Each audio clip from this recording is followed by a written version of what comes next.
আসসালামু আলাইকুম। আশা করি সবাই ভালো আছেন। আসলে এই যে ভাঙ্গাটা, এটা কিন্তু একটা কঠিন একটা বিষয়। এই বিষয়টা আসলে আপনারা যদি ভালোভাবে দেখেন, লক্ষ্য করেন, এখানে এমন পরিমাণ একটা খাল মেন হাইওয়ে রোডের সাথেই, এই জিনিসটা কিন্তু কাহুর নজরে পড়ে না।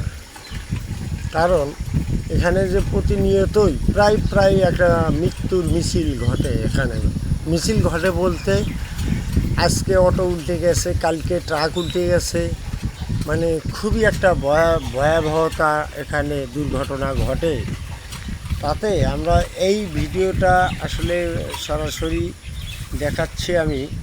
এটা আপনারা যদি লাইক, শেয়ার, কমেন্ট করেন, তাহলে এই বিষয়টা নজরে আসবে সবার।